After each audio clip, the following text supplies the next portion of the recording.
Assalamualaikum warahmatullahi wabarakatuh. Ia merupakan program Warta Sunda News, menghadirkan informasi serta warta aktual seket jengka percaya. Topik warta ia ngangkat tema Komandan Pasukan Amerika Serikat jeung Taliban ngabahas pengurangan kekejaman di Afghanistan.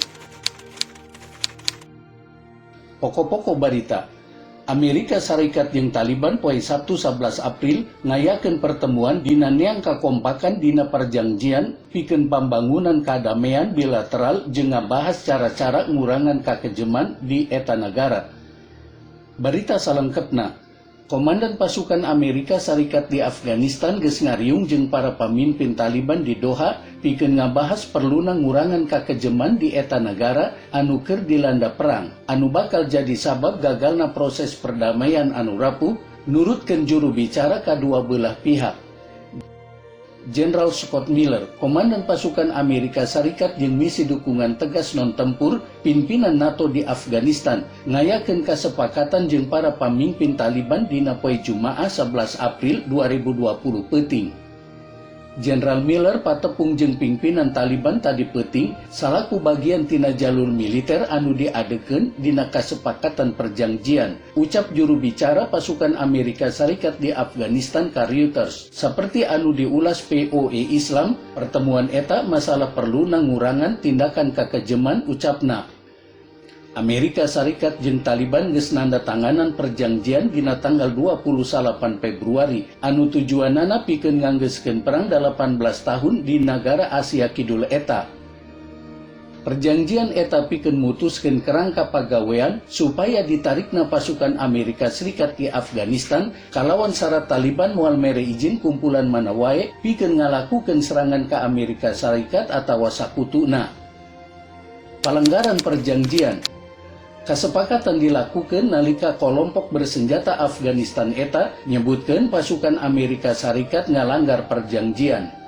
Poin penting lainnya eta telatna pangbebasan 5.000 tawanan Taliban ku pamerintah Kabul anu ditetepkeun bagian tina kasepakatan.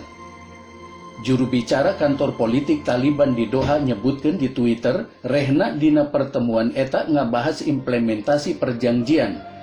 Taliban dina pekan katukang nyebutkeun pasukan Amerika Serikat ngadukung operasi keamanan Afghanistan di sababaraha bagian negara eta jeung mere peringatan rehna dukungan samacam kitu bisa ngabahayakeun kana perjanjian. Juru bicara pasukan Amerika Serikat ngabarkeun tindakan kitu hiji upaya pertahanan pasukan Afghanistan. Taliban bakal ngilu icikibung dina perundingan intra-Afghanistan anu tujuanana pikeun nyiptakeun perdamaian di negara eta bagian tina perjanjian Doha. Tapi perkara tuker hili tawanan anu sakuduna dimimitian ku perundingan geus jadi sabab munculna hahalangan. Pamarentah Afghanistan ngalepaskeun total 200 tawanan Taliban dina poe Rebo jeung Kemis. Tapi kelompok Taliban geus ninggalkeun cara tuker hili. Rehna nyebutkeun eta tuntutan pikeun saha anu bakal dibebaskeun mimiti dicumponan. Samemehna, Taliban nyebutkeun teu panuju kana eta pangbebasan tawanan secara bertahap. Kelompok bersenjata eta oge diperkirakeun bakal ngabebaskeun tawanan Afghanistan ku sabab bagian tina kasepakatan. Afghanistan ngabebaskeun 100 tawanan Taliban.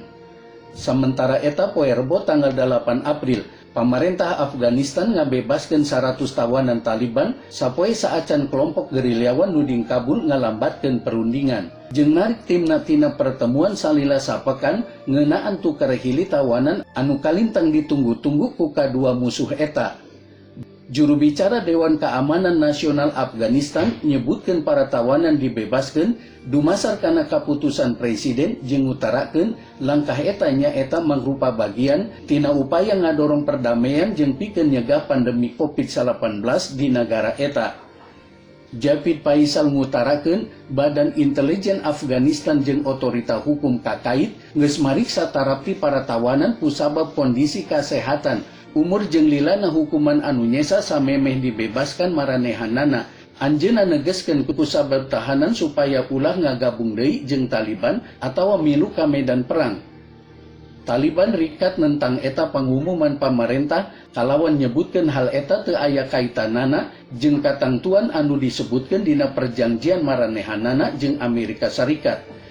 Juru bicara Taliban Zabihullah Mujahid nyebutkan timna geus ditarik ti Kabul sanggeus pertemuan anu henteu mere hasil masalahna koordinasi pertemuan hili tawar. Proses pembebasan tawanan anu sajalan jeung katentuan perjanjian kami jeung Amerika Serikat moal bisa kami tarima, ceuk Mujahid sakumaha anu dikutip PUE. Mung ieu wae warta ti Sunda News. Mugia anjeun ngiringan terus warta-warta ti Sim Kuring. Wassalamualaikum warahmatullahi wabarakatuh.